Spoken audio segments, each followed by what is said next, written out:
This episode of the Random Rounds with Rob podcast is brought to you in part by Studio Headphones. If you go to studio.com right now and upon checkout, use the promo code ROB15, you can get 15% off your headphones order. It's already affordable product and it's made that even more affordable. I didn't know what I was going to say there. If you use the promo code ROB15. So go to studio.com, get you a pair of the Regent headphones, get you some of the Visa Blah, the Nvidia. I'm probably horribly pronouncing these names, but that does not take away from the quality of this product. So once again, go to studio.com, browse it from their selection, and use that promo code ROB15 to get yourself 15% off. Now. You are now listening to Random Ramblings with Rob.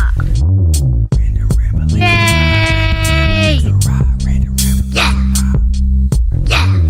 B to the R, O to the B, coming at you with the funny random rambling, talking about all the things that'll make that rain day sunny. Yeah, it's hot and popping, fireball dropping, come get your laugh on. Yeah, it's a concept, you know he be rocking, Rob got the facts and all of the guys. It don't matter where you are or who you with, you gotta tune right in. Bring your girl into your girl to bring your friends. Be Robbie lit, tune in your crib, in your whip, at your job. He got new shows every Sunday. Random Ramblings with Rob. Here we go. What up, everybody? This your boy B Rob, and I'm back with another edition of the Random Ramblings with Rob podcast. First and foremost, I'd like to thank you, the listener, for coming back each and every week, or however you listen to podcasts. If you're a first-time listener, I'd like to thank you also very much for taking the time out of your day, out of your schedule, out of your whatever the hell it is that you were doing, to put me in your ear holes, in your car speakers, your Bluetooth devices, your Apple Watch, your inferior Android device. If you have one of those, I'm sorry for you if you do. And thank you. That's all I can say about that. You got me derailed with the Android talk. But anyway, have a guest as per usual. And I'm going to introduce her as Valerie Complex. She is a screenwriter, a movie critic, and a armed service veteran, which I can very much so appreciate because that's what I am myself. So. Hoo-yah, hoorah, whatever you rep, whatever you click, Army, Navy, Marine Corps, Coast Guard, Marines, whatever you rep. But thank you for having me on. Much appreciated. Yeah. I stumbled across you on Twitter, and I don't even remember the exchange because I'm always trying to move forward in life, and usually I'm the same way. I'm totally same way.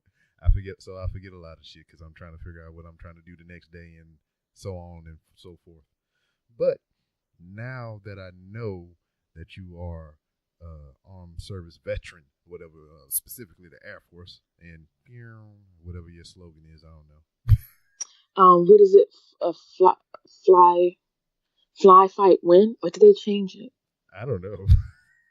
I think they may have changed it, but so far as I know, it's like fly, fight, win. I guess. Last I remember was aim high, Air Force. Oh, that might be it. I don't remember because it changes so much. It changes just like the ABUs that we wear. I couldn't keep up even when I was in. That's another thing too. That now that we speaking on it, it's coming to my brain right now. I have yet to see an Air Force recruiting commercial.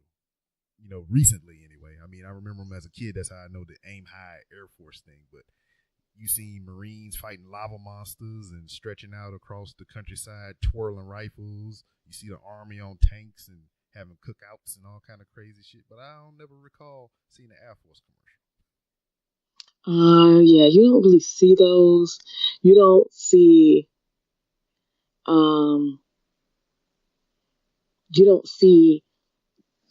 any Air Force movies either, like Transformers. Like, come on. People say, "Oh yeah, that's the Air Force," but that's not legit. Like, not like Top Gun or like, what's another, like Full Metal Jacket. Mm-hmm. You don't see anything like that. Even that movie Stealth, that wasn't an Air Force movie. I think the closest we have to an Air Force movie is Iron Man. Yeah. And then Captain Marvel, which is coming out next year. Those will be Air Force movies. Oh, how do you feel about that, Captain Marvel? I mean, it looks good. Um, the actress is not who I would have initially picked, but from the trailer, she kind of grew on me, and I've been speaking to her a little bit, so I think she's gonna do it justice. Okay, I mean, Um, and even giving your opinions on the actor being suitable for that role and whatnot, that leads me to believe that you are into comic books, maybe. I like to read comic books, but I'm not a part of the fandom. Like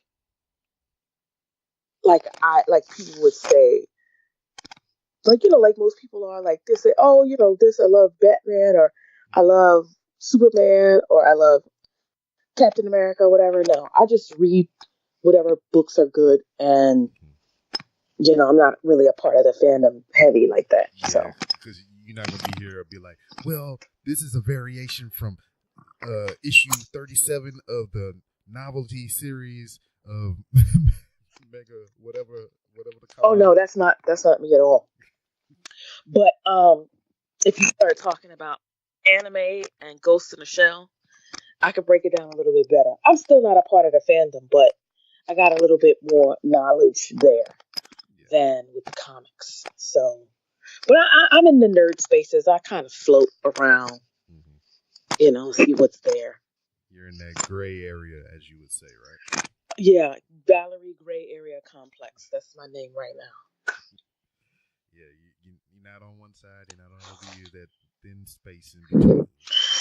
No, I have Rebel Wilson to thank for giving me that new name that I have. Gray Area, Valerie Gray Area Complex. Well, word. Because she talked about women in the gray area earlier, so I thought that was a good name to add to myself.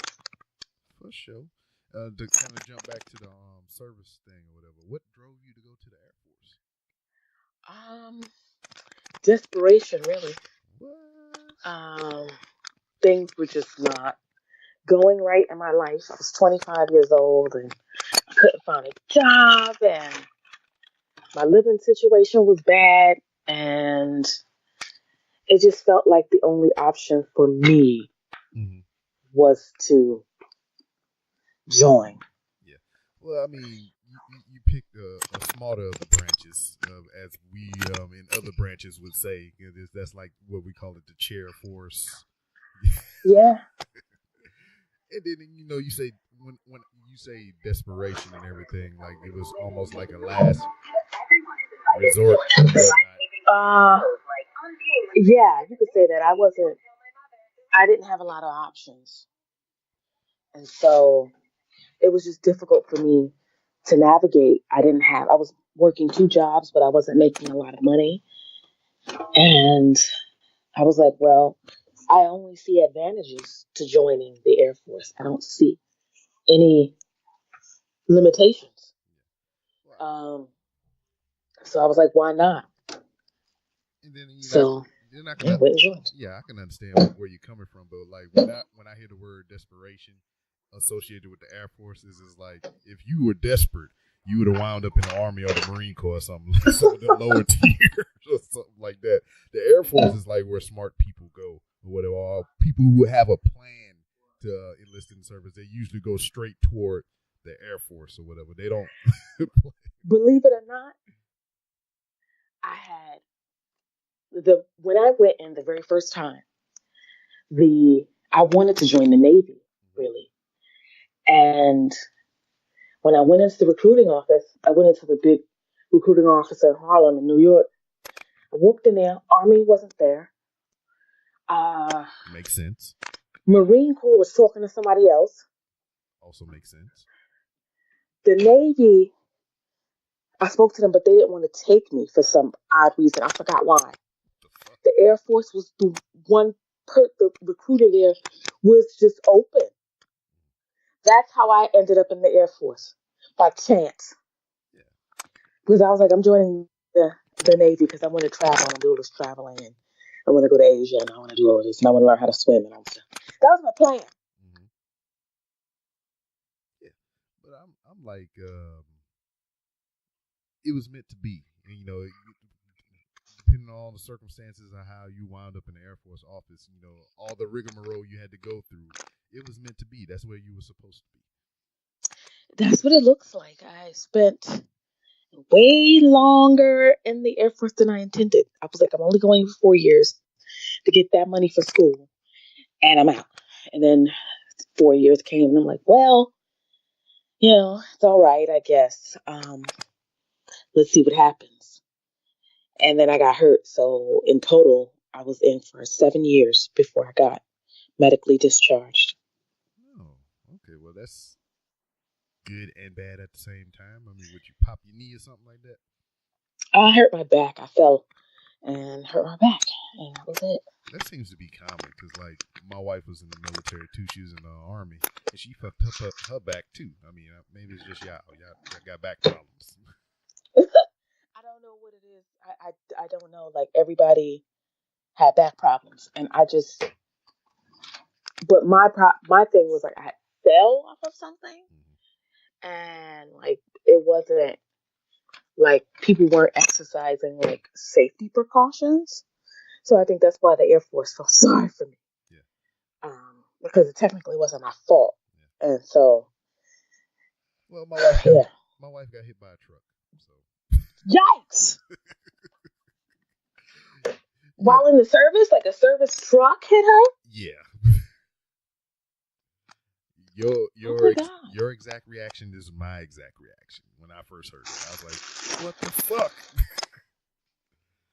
That's like a whole truck? Like, it didn't nick you, a mirror didn't pop you or nothing like that? A whole truck hit you. Yikes. Yeah, but she maintained, she's still walking around, she good.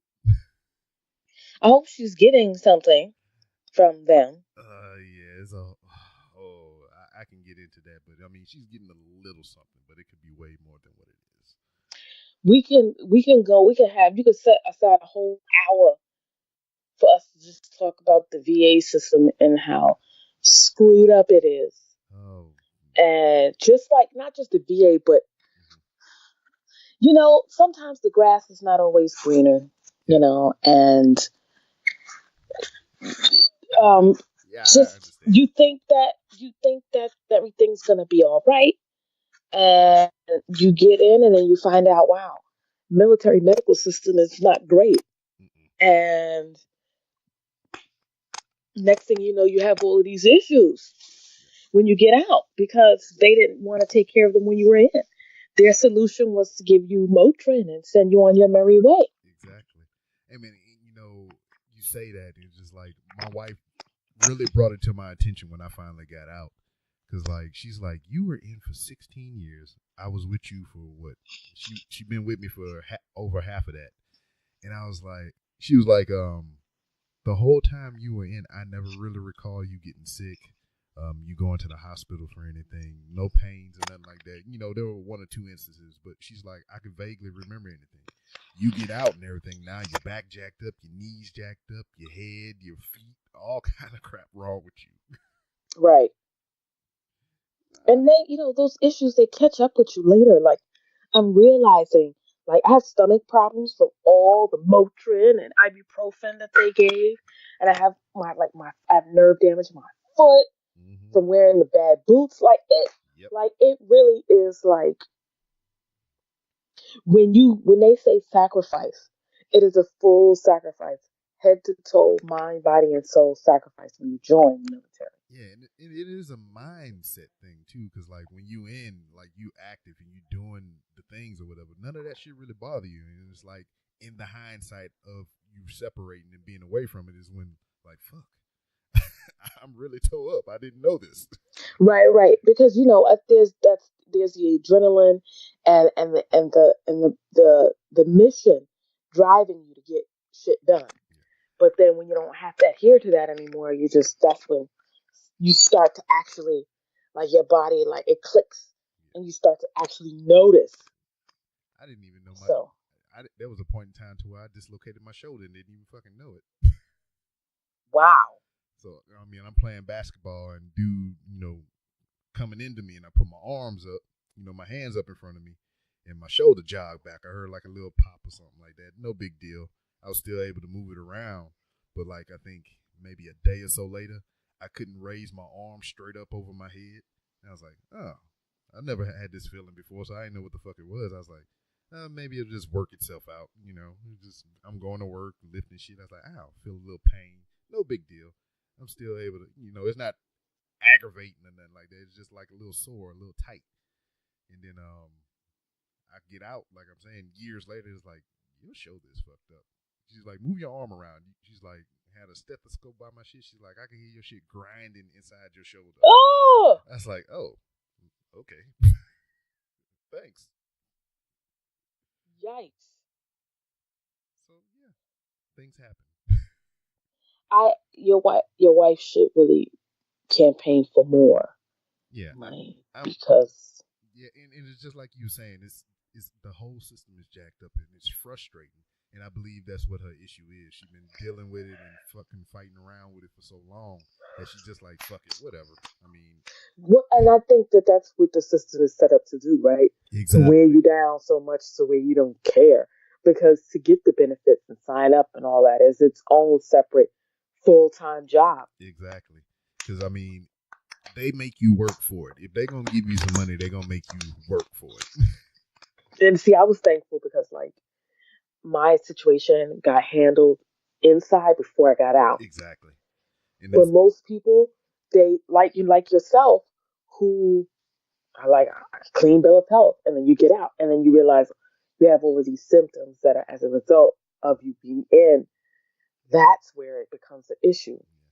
And what a lot of people don't know, and this is becoming into the VA hour or whatever, but if there's any active duty or former service members or whatever that may be listening to this right now, you have up into 180 days. You can do it up to 180 days from your EAS to start filing your disability claim and doing your VA claims and everything. A lot of people don't know that. They usually wait till the last minute or after they get out to try to file their claim, but you have 180 days out that you can start the process. And I encourage you to do such. Because if you do it, let me tell you something, you do it on the outside. Oh, no. Gosh. And then they're going to give you something that you don't like. Mm-hmm. You know, something that, like getting hit by a truck, and then they just give you a little penny ante, whatever. And they're not trying to cover your fees or your medicine or anything. Yeah. Because, like, the thing... That's BS. Yeah, the thing about it is like when you inside, I mean, you'll get taken care of. It may not be the most ideal of anything, but bottom line, you're going to get taken care of. You're going to get surgery if you need it. They're going to give you the medicines you need. They're going to send you to a specialist if you have to go to it for therapy. They're going to do all that when you're in. When you're out, you know what I mean, you got to go through the rigmarole of getting a referral, dealing with PCMs, finding a specialist that's in your area if it is in your area. Right. If you're dealing with Prime or Select, you can only have a certain people on the list. And if you go on that list, you got to pay out of pocket in some places. It's just a whole fucking rigmarole. Yeah. Were you active duty or yes. Were you, I was going to say, reserve or guard? Nah, I was active duty Marines. Oh. Yeah, and I'm glad I did it before, started the process before I got out, because it made it a hell of a lot easier when I actually got out. Because you can only do the process to file while you're in, but you can only do the appointments after you separate. So that's kind of shit. Okay. So, like, I can file, I can put everything that's wrong with me down on the thing. They'll document it and everything, and they'll submit it up. But from the day, like, September 1st, 2016 was my separation date. The next day is when I started getting scheduled for all my appointments because I was actually separated from the military. So that's how that shit works. And then they send you to a civilian. They send you to a civilian specialist who works for the VA. So it's like an unbiased opinion of your health. So that's good. And then they order all these tests, and then I think I got out in September. I got my first disability check in December. Why did you get out after 16 years? That's a whole story in itself. Let's get to it. Because, like, that is like,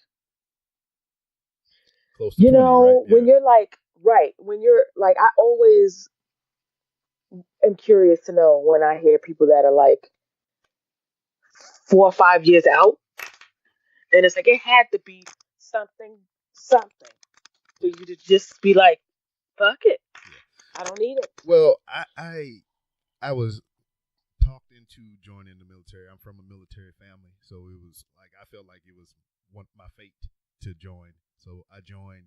First 4 years, I deployed to Iraq when we first invaded them motherfuckers after 9/11. So, you know, being through what I've been through, I felt invincible, and I kind of fell in love with the military, and I stayed for another 4 years. So after that 4 years was done, I'd have been around a little bit, went through another deployment, and I was like, fuck it, I'm still here. Let's do another 4 years. And then around year 12, I was like, this isn't what it used to be. Mm-hmm. A lot of my friends are getting out. A lot of my friends are gone, like, from the earth. And the world was just changing around us. And in some ways, the military was kind of conforming to what was going on outside instead of being that strict and disciplined institution that it was. Mm-hmm. So 5 years prior, I can tell a motherfucker, shut up and go do your job. 5 years later, I tell a motherfucker, shut up and do his job. I'm getting charges filed on me, and I'm in charge of this motherfucker, so. What was your rank? I got out as a staff sergeant, E6. Okay. But around year 12, I started falling out of love with it. And around year 14, I was like, man, I'm done with this shit. But I held in, and I was like, maybe if I go to another duty station, I'll find that spark, and I'll fall back in love again or whatever. So I got to where I was going, Fort Leonard Wood, Missouri, and I got to teach young Marines that were just coming into the military, learning their job and everything. And it kind of got me going, because it was like, I remember being in their shoes. And another thing that I enjoyed about that is like the attention and the teaching lessons that I didn't get when I was in their position. That was my opportunity to give back to them, teach them what was never taught to me. Right. So after a while, I mean, it was good. I had fun doing that. I just love that aspect of it, teaching and talking with these young kids and, getting to know their personalities, seeing all kind of crazy shit. But I still had to deal with a whole bunch of politics, Mm-hmm. A whole bunch of like, oh, he know him, so he getting looked at for this promotion, or he know him and her, and they cool, so they get this opportunity. And I was tired of that shit. So we started pulling out of Iraq and Afghanistan around this time, and they started sizing down. And they was like, well, if there's anybody 15 years or more that want to get out, we'll offer y'all early retirement. And I was like, for real? Ooh. Let me get that shit. They did the same thing in the Air Force, but now, they do that, how they cycle out they do that every so often, maybe every 5 or 6 years, where they're like, well, we're giving people early retirement, and then they let out so many people. Mm-hmm. Now they're holding people back who want to get out. Yeah. Like, that's what the Air Force is doing now. They're extending higher tenure, and they're doing this and doing that to try to keep people, because they let so many go. Yeah. Because so many wanted to leave. So, I mean, it was a good. I'm sorry. Go ahead. Yeah, I'm sorry. It was a good and a bad thing at the same time. I'm not talking about for me, my situation. It was great for me. I mean, I'm glad I went when I did, because Trump talking about he was running for president. I was like, ugh, I can imagine the deployments under this guy. So I was like, I got to get the fuck out. Right. But a lot of people were getting forced out. Some didn't deserve it, but some for sure needed to get the fuck out. And I was kind of happy about that in a sense. But I mean, some of it was of their own doing. They got the heightened weight standards or whatever. They got those people that was skirting by because we was in wartime and they were good at their job, but they weren't physically fit. So now or they got the people with the stacks of paperwork who they wanted to get out or whatever. Every reason that they could find to kick people out, they were, giving them the boot. Yep, they had the motherfuckers that was getting the no shave chits and shit, and they was like, oh, you can't shave your face? Get the fuck out. Yeah, any reason. And I think that a lot of that has to do with why the process went so smoothly for me. I was also very close with the higher ups, so they knew exactly what to write to get me what I needed. But I think that's why the process was so smooth, because at that time they were going through a big purge, and they were like, "Well, she can't do PT, go." So I was gone, Yeah. and I didn't give a fuck what anybody was thinking around me. Oh, you just using that to get a PT? Don't care. I'm getting out of the Air Force. You can keep it. Yeah. So now with you, do you receive any type of disability, if you don't mind me asking? yeah, I get disability from the VA. I get a Okay. pension from the VA, Cool. Okay. and I'm thankful for that. Exactly. So Because I really hope that we'll have it next year, because who knows what this this government is up to. Yeah. What will happen? And what another tidbit of wisdom I like to pass to any veterans or active service members that may be listening: if they offer you a severance, Don't take it. don't take that shit. Don't take this. Do not take it, because that's what it is. It's just like, here's this money and get the fuck on. You know what people There's don't. nothing attached to that money. Yeah. Like, you don't get any benefits or anything. Once Yeah. that money's gone, That's it. goodbye. Yeah. What people don't realize is, like, all right, let's just say, all right, you break your leg, it's enabling you to, stay in and work and whatnot, and they're going to medically separate you. They offer you a severance. It ends with that severance. They give you $13,000. That's all you get. You don't get any hospital benefits. You don't get any insurance from that. You just get $13,000. And another thing is, if you get out for that broken leg, you take the severance, you get the $13,000. You can still file a VA claim for your leg, but since you took the $13,000, whatever money that you was gonna get from that VA claim for that disability rating is going back to pay that $13,000 that they gave to you. Yeah. That's what I thought. Yeah. They're going to recoup that money.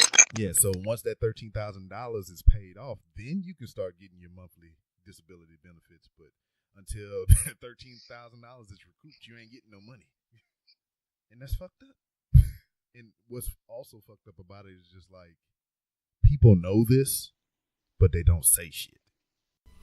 Hey, just a quick reminder, if you go to studio.com, you can still get that 15% off your headphones order if you use the promo code ROB15. Now remember, 15% off an already affordable product. Promo code ROB15 at studio.com. Use it. No, you have to ask them. It's like when you go to the restaurant and it's like, how come we don't get no water? Well, you got to ask for water. If you don't ask, then they're not going to give it to you. Like places like when I lived in California, they did that because they were in a drought or whatever. So it was like, if you didn't ask them, you didn't get it. You have to ask them. But it's like, you don't know what you don't know, right? Exactly. So if you don't know that, and they're not going to tell you. It's just so many. That was the other thing about the military. Like, it opened up my mind to so many fallacies and so many broken things about this system and about this democracy. I didn't join the military because I was patriotic. I joined for a reason. I joined to get out of a bad situation. Mm-hmm. But it wasn't like, I wasn't like, all, fuck the police or anything like that. I was always pretty indifferent to whatever the government was doing. I was like, they're the politicians, I'm not, whatever. But it wasn't until I got in the military that I was like, oh my God, fuck the police. Like, everybody's lying. And that's when I started really being like, everything is corrupt and the lies. And because I would hear them. I was a part of stuff that I knew were, false. Yeah. And it was just really interesting how the military sort of opened up my eyes to that. As the opposite. Some people get in and they find respect for their country and things like that. And it's not like I don't respect certain aspects of the country, or that I knock people's hustles for joining. But I try to be a little bit more open minded because there's a lot of people who are out there that are like, fuck the military. Anybody who joins is brainwashed and this, that, and the third. And it's like, hold up, you don't even know people's situation. Everybody I met in there, I worked with mostly black folks for the most part. And I don't remember meeting one of them that was like, yeah, I joined to serve my country after 9/11. That was all the white folks who wanted to do that. Like, because if you think, just because you think I'm brainwashed, if it's between you and what you think and me trying to eat, I'm going to do what I got to do to eat. Or people are going to do what they got to do to try to feed their family. Yeah. You don't give a shit about what you think. Exactly. So I think that was like another big thing that I learned. I learned to appreciate, the reasons why our service members or people who chose to join the service, why they joined. And another thing, besides the system or whatever, is the people too, because like there's people in places that's supposed to, their sole job is to take care of you and the things around you or whatever. Right. But they fail to do that, and there's a couple types of people in there in those leadership positions. There's the ones that look out for you, like, all right, you come in a couple minutes late, they sweeping under the rug, no big deal, no harm, no foul. Then they got the ones that take care of you in other ways, to where they'll hold you accountable for your mistakes and tell you why and show you why you shouldn't be late. And, go a step further than just sweeping it under the rug, because like if you keep sweeping it under the rug, you're just gonna be that type of person to that person. You know what I'm saying? So like, all right, he got me. I can be late. I can come in 20 minutes late or whatever the case may be. He got my back. But if nobody holding you to a standard, trying to teach you something to better yourself, I mean, they're doing you a disservice. And like, you go in there, you gotta I wasn't always on time, but I went in there and I stayed late and I would bust my ass. And I got out of it, and that, I don't know how. I think I was just lucky.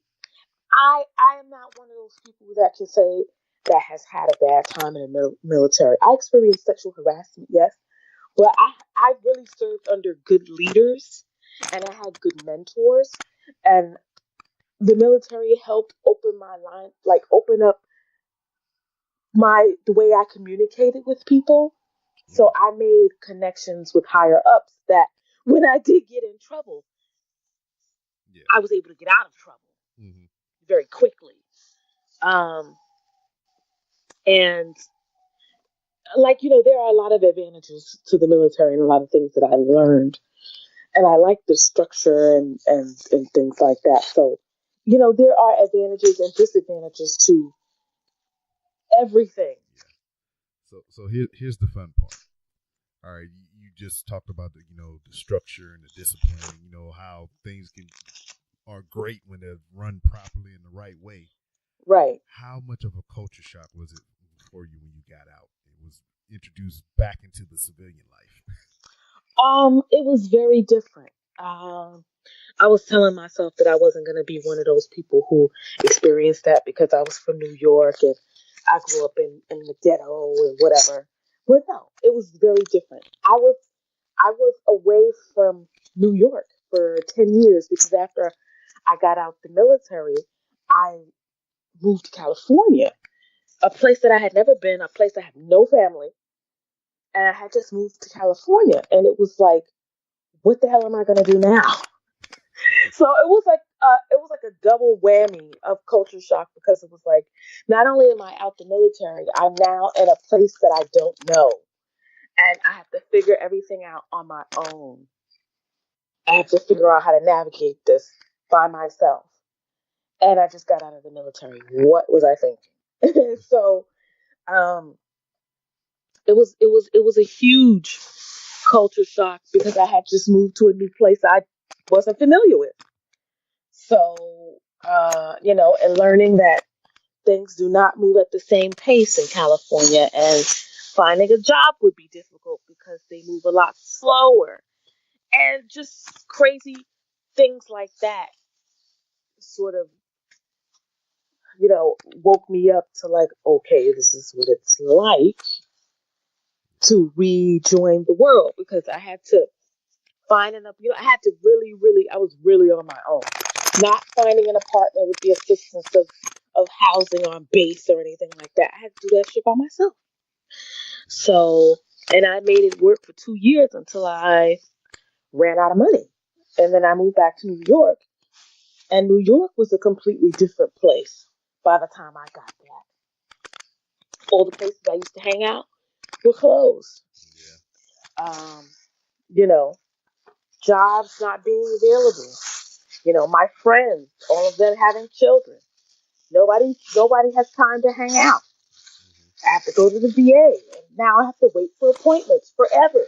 Like, it was just, sometimes I feel like I'm still reacclimating. I've only been out for like 4 years, which I guess to some people is a lot of time, but I don't know. Part of me is still trying to readjust to this, trying to readjust to civilian life. And sometimes I feel especially bad for these colonels and these colonels and these lieutenant general people who get out and have to reintegrate into society at the bottom with everybody else. Yeah. But I've known a lot of those guys though to kind of wiggle their way into a damn right a cushy government job right after. Right. Though. But there's some Right. of them that'll be like, I'm gonna just go home and do stuff. I'm just do some work around the house. Because when I first got out of I was unemployed for the first 8 months of me getting out, and I was just like, it was by design, and at the same time, I was just like, man, this is cool. The first month went by, I was like, man, it was more like being on leave than anything in the beginning, and then after a while, I was just like, I'm waking up with the kids, taking them to school, I'm cooking the dinner, the wife going to work, and I'm staying home, and I'm like, ugh, this feels icky. And I need to go do something. I got bored after a while. And so what I was doing was I was spending my money going to conventions.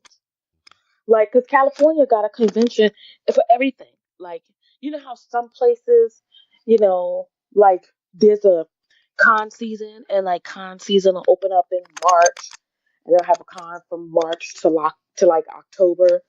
But California, there's a con every month. Every single month of the year is a convention, and a big one in California. And we broke because I was like, I'm going to enjoy, because I didn't have a really great childhood. And so I was like, I'm going to enjoy my life out here like I'm a child. So I was going to Disney World, and I was Disneyland, not Disney World. I was going to Disneyland. I was going to Comic Con. I was going to Anime Con and all of this stuff. And went broke by July 2016. I had officially tapped out on money, and I had to make the decision to go home because I was broke. I had nothing. I had spent all my money on traveling and hotels, going to cons, treating myself, and I couldn't live on it anymore. In addition to, like, my VA counselor had got fired. Nobody called me and told me that they had been fired. So I'm trying to get in contact with my counselor. Nobody's picking up the phone. My car had got repossessed by then because I couldn't pay the bill. Like, it was just like a whole, like, spiral of problems that had gotten so out of control I couldn't contain it anymore. So I moved back to New York with my sister because I couldn't afford to live in California anymore. So that's my story. Sweet. Man, I get the damn like having the fun and partying and everything, but like, did going to all those cons and everything kind of lead into what the things that you're doing now? Yes, California was I would say California was a very expensive stepping stone. because I was able to make some really great connections that sort of got me to where I am now. And I was able to produce some great work. But it was a very expensive venture. And if I had to do it all again, I would have left California a lot earlier. Because when I got back to New York, I made a lot more money and faster. Yeah. So, yeah, you live and you learn. Yeah. I mean, and then you had to go through what you went through to get to where you are and all that stuff. People say. Yeah. But it still sucks. Yeah. I had to go through that because the experience sucked. So, Oh well. But getting into what you do now, you a film critic, you writing scripts and whatnot, screenplays and everything. How's that going for you? Because I mean, uh, from me on the outside looking in, not knowing too much about you, I can say you're doing good. But I mean, who am I to know? I think that's great. And I think social media can really give off the facade that people are doing well. And it's not that I'm not doing well, I'm just not doing as good as I could be doing. And a lot of that was for lack of trying. Um, I just, I had gotten into a super creative slump recently, and I wasn't producing any work. And I was in denial about that. And I was like, why am I not getting the visibility and the notoriety that I deserve? And I was like, oh, okay, dumb bitch, you're not doing nothing. Oh, okay. That's why I was like, oh, okay. You're not doing anything. And so I had just moved out of my sister's house, and I am now starting to clean up I'm cleaning up my room and trying to get my little office corner in order. Um, Hold on. Yeah, no problem. I just received a letter, and oh, I think this is old. Sorry, I just got a letter I'm just looking at a letter from the VA, and the letter says, we are not able to process your employment adjustment allowance at this time. This is from last month. And I know I already spoke to them and we already worked it out. Never mind. Sorry, I didn't mean to interrupt the show to read nonsense. Um, I just had to open up that letter because I knew it meant money, but I've already taken care of that. So, what, uh, what happened was that, I was just depressed, and because I got laid off this summer from a really good job, and I was like in the slumps, and I really internalized that, and it sat with me for way too long, and I wasn't writing any reviews, I wasn't producing any work, I was just caught up in the Twitter system and not producing anything, and I was like, this is not good. So I just recently snapped out of it, and now I'm gonna start writing again. I'm cleaning up my room, and things are looking, because I have roommates, so uh, cleaning up my room and just getting my shit together. Um, so because I can't really work with a lot of clutter, Yeah, I can understand that. um, so I'm getting that together, and I can finally get to work. My email box, my business email box has 1,000 unread emails because I just wasn't doing anything. And so, now I'm getting back into the swing of things and just catching up. And I feel like now is really a good time to do so because it's the holidays. So a lot of I'm not going to be getting as much news. I'm not going to be getting as many things because people are going on vacation, offices are empty.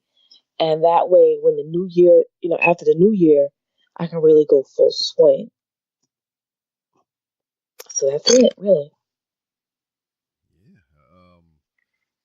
Wow. I mean, just I'm listening to you talk about your military experience, getting in there, getting out, and where you are now is just like a roller coaster, man. It's like you up, and then you down, then you up, and then you down, then you up.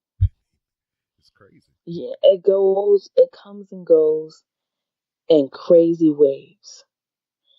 And yeah, I'm still adjusting to adult life. I feel like, Yeah, cause I get you. I get I you. I don't mean, know. it's a process because, like, even like with me, I've said it before. Is just like getting out is kind of rediscovering myself. It wasn't so much of being an adult thing. Trying to like how you were. You never really had a lot of things, so it's like you reconnecting and catching up on things that you didn't have the opportunity to do before in the past. I've done a lot of things in the past. I guess I was kind of fortunate or whatever. But also at the same time, I had a young family. I got a kid that'll be 18 in January. I got another one that'll be 16 next month, and then I got a little 8-year old. So I had kids since I've been out of high school and everything. Hmm. So I've been forced to be that adult for a long ass time. And being in the military for so long, being a disciplinarian and, with the structure like how you were talking about before, that's all I knew. I barely, if you go in my closet down there, I barely have any civilian clothes because for the past 16 years, all I did was wear the same shit every day. Right. So, and then, now I get out, I'm doing a security job now where I wear the same shit every day, but nothing's really changed. But, getting out in that time that I was off and I wasn't working and wasn't doing anything and just like, well, I don't have to get up early. Um, Shit, what am I going to do? And that's kind of like the genesis of the podcast. I was like, well, I wonder what this person is doing and what they're thinking. I call them and I talk to them and we just sit down and chat and rap or whatever. And that's where it is. And, here it is in January. It'll be 3 years I've been doing this podcast. And it's kind of like how you were saying with your writing stuff and everything. Is like I can be on it and I'll be like, yeah, let's do a motherfucking podcast. I got the equipment and I'm set up. I'm ready to do this shit. Feel the adrenaline. I'm fucking sweating. I'm hot in this motherfucker, and it's like cold as shit in here. I don't know why I'm sweating. I'm just trying to figure shit out. And then after the podcast is done, and then I don't have any guests lined up, and I'm like, fuck, man, why am I doing this? Why am I sitting here talking to these people? It's bullshit. I get into the lulls and junk of the show. And then as soon as the microphone get in front of my face and I hit the record button, I'm all back on it again. Oh, shit, we back, we podcasting. Let's do some more shit. I don't know what the fuck is going on with me.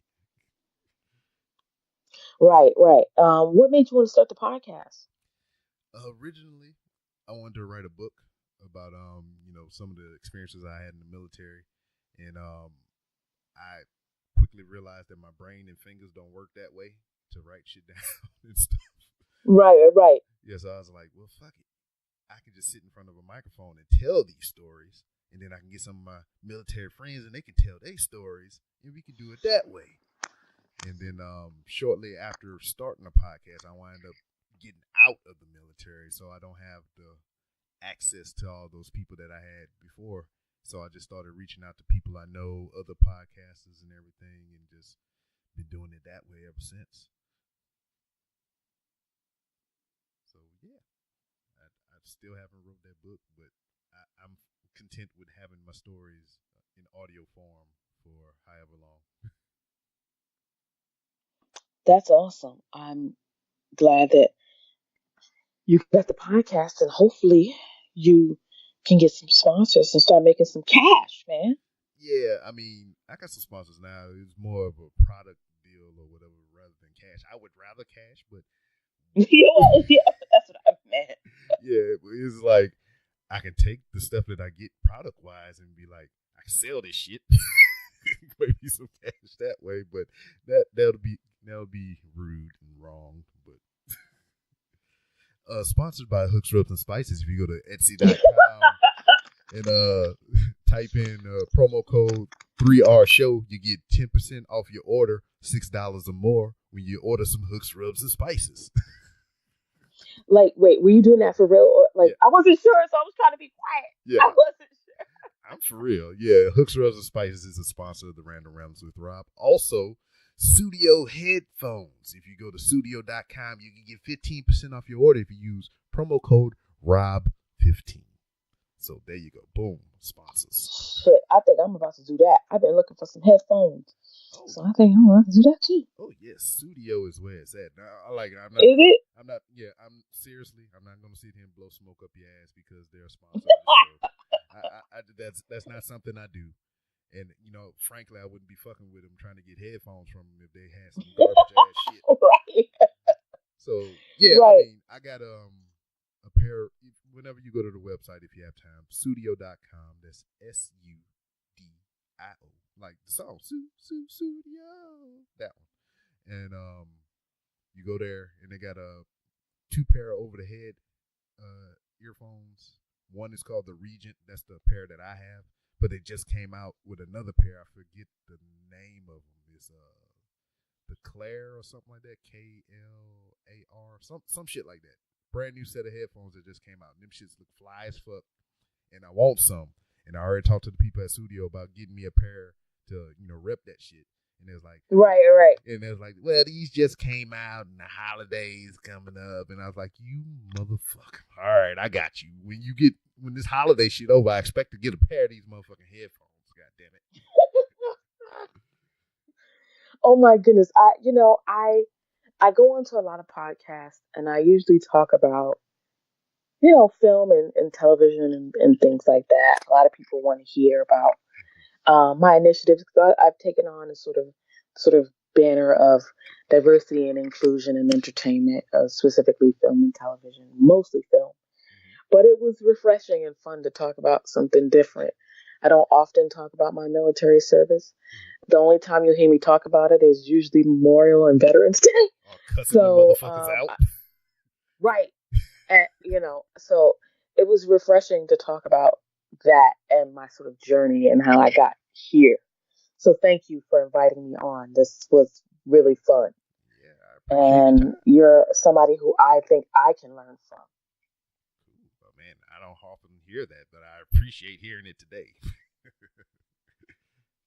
Yeah, definitely. And I would love to come on again and rant about something else. Sweet. I mean, the door is always open for you to come back and do so. Whether it's to plug your writings or your future ventures, that's what this is for. I mean, this is my show in the sense that I pay the monthly bill, I edit and put out the episodes. But this show is for you. It's for you to come here and talk about whatever it is that you want to talk about. Get shit off your chest. Make people relevant to products like Studio.com and Hooks, Rubs, and Spices. But yeah, this is your show. Anytime you want to come, just let me know. Fantastic. Awesome. I gotta go right now because if I don't start cleaning my room, it won't get done. Yeah. But I definitely want to come back again. No problem. And before you and go, I made sure to. Where am I from? Oh, no, I know where you're from. From New York, Harlem. Yeah, Brooklyn. yeah, Harlem. Yeah. But I was saying before you go, plug your social media things and your work. Oh, of course. Valerie Complex. I'm on Twitter at Valerie Complex, VALERIE COMPLEX. And I'm on Instagram at Valerie_Complex. For sure. That's where you can find me. Yeah, you found her. That's why I found her. And that was my guest, Valerie Complex, veteran, critic, writer, dreamer, like mostly all of us and everything, and a cool person. Follow her on Twitter at Valerie Complex. And if you Google her, it should be a picture of her in a nice big sun hat with her glasses on and everything. And it'll bring you to a link that says thenerdsofcolor.org. And you can see some of her writings and everything along with a bunch of other talented writers and artists and whatnot. So yeah, check her out. It was cool to sit down and talk with her, man, get to reminisce and talk about the fucked up healthcare system that veterans have. I mean, it's something, but it could be a lot better than what it is. Upon listening to this episode, you just kind of replaying it back. I felt like I should have released this on Veterans Day, because last Sunday was Veterans Day, it was the Veterans Day, but it wasn't, Monday was the observance of it. But anyway, yeah, we had so much military talk and all that stuff. I felt like this should have been a Veterans Day episode, but I got bogged down. I already had the other episode already cut up and edited with Miss Amy Lyle. You should go back and listen to that if you hadn't heard it already. But if you are reaching the end of your military career, man, just make sure you got your bases covered. Report everything to your VA clinic appointments and everything. Like if you got a hangnail that bother you for whatever reason, because that motherfucker scraping inside of your socks and tugging at your toe and all that, report all that shit, because all that shit is on file. All that shit could get you some help and some money later on down the road. But yeah, man, ask questions. Don't just be content with what they give you, because it'll wind up fucking you in the long run. And I hope you got a lot of that info from this conversation. But also in other news, last night, November 17th, 2018, will go down in infamy is as the first ever H-Town Podfest. It was a whole bunch of local Houston podcasters. We came together. We swarmed on the Bar Bohemie, and we consumed alcoholic beverages in a dish that I have come to know as Vietnamese French fries. It was a big ass tray full of fucking French fries with all kinds of manner of sauces and spices on top, not hooks, rubs, and spices, which you can get 10% off your order if you go to Etsy.com and use the promo code 3RSHOW upon checkout on order $6 or more. But yeah, man, it was a great time. I got to actually meet in person some of the guests that I've had on the show, like Walker the Geek and the guys from the No Redeeming Quality podcast and the girls from the Houstonish podcast. And I got to see the Cult 45 podcast, who I was a guest on their show after 2 years of not hearing from these motherfuckers. I ribbed them last night. I dug in on them about that last night in person. I got a cool scarf, and the scarf got all my buttons that I got from other podcasters there at the festival and everything. And what was so great about it is not only that I got to meet my fellow Houston podcasters in persons and talk and, exchange our experiences and all that cool stuff. Listeners showed up, like actual listeners of podcasts and specific podcasts that were represented that night there at the Houston Podfest. So out of all the things that happened last night, the great times we had, I think that was the best part for me, to know that there are people out there that listen to podcasts that just want to hang out with the podcasters or find out more about different podcasts outside of their little bubble. And, yeah, man, it was great. I hope the relationship with other Houston podcasters, become stronger because of this thing. We able to pull in more people and maybe even make it a yearly thing or bi-yearly or however, or whatever. I mean, it was a good time. I mean, we didn't all come there to like with equipment and podcast and everything. We just came together and talked with each other and, set up guest spots on each other's shows for later on down the road, and exchange business cards and buttons and stickers and pins. I got a fucking scarf. I'm excited about that shit. But yeah, man, it was a good time. Shout outs to the Murder City podcast for kind of wrangling all the cats together and making the event, a reality. If you heard this show for however long since I've been here in Houston, almost 2 years, I've been talking about, the lack of, communication with other Houston podcasts. I've been screaming at the top of my lungs. I made the hashtag H-Town Pods, and I was the only motherfucker using it. Now we got some other people under the podcast moniker of H-Town Pods slightly using the hashtag. And, when I found all these people, we got together and I was just like, why don't we make an event? Why don't we all get together and do a thing? And, like I said, the Murder City podcast, they took what I wanted to do since moving here to Houston, and they ran with it and they made it, come together. So I'm very appreciative of the Murder City podcast, both of those individuals. I'm appreciative of everybody that came hang out last night, the guests, the listeners and the podcasters themselves. I appreciate the bar staff at the Bar Bohemie for letting us come in there and throw all our shit all over the floor, leave French fry trays all over the place and everything. I'm sorry. I left a tip, so that should atone for a lot of my sins and everything. And the Rawcast, there's a newer podcast here in Houston. I found them on Instagram. I invited them to the event, and we actually sat down when everything was winding down and closing up. We all sat down and did a podcast together. The Rawcast, the Code 45 podcast, myself, the Rebel Radio podcast, and the Houstonish podcast kind of chimed in for a little bit. They didn't know we was podcasting. Thought we was just sitting at the table bullshitting. And we had a cameo by a couple of other interesting characters that just happened to be wandering around during the recording. So whenever that episode is out, I'll make sure to plug it. Because, I mean, that's introducing you to a whole slew of Houston podcasters, you know? So, yeah, great. Monumental. Awesome. Great times. And I got Whataburger after at 1 a.m. But I'm going to go ahead and wrap this thing up. Got some prep I need to do. I got another episode of Wrestling is Trash coming out here pretty soon. I did a watch along with former guest of this show, Jay Sandlin, who is also an avid wrestling fan and somewhat of a historian. So it was a prototype show, never done before. So forgive it for its roughness and unprofessionalness. We was just bullshitting about wrestling. The show that we watched was 1992 War Games or Wrestle War. I think it was War Games or whatever. I forget what show it is. I say it in the record. You'll hear it. But we watched it and we did our own commentary on the thing. So if you want to hear an interesting our take on the event with our commentary, just pull it up on the WWE app when the episode comes out and play the commentary along with the show.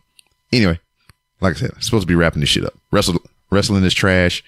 If you want to follow them on Twitter, I'm saying the royal them or we, you can do that at Wrestling Be Trash, or you can go to wrestlingistrash.com and find all the shows there.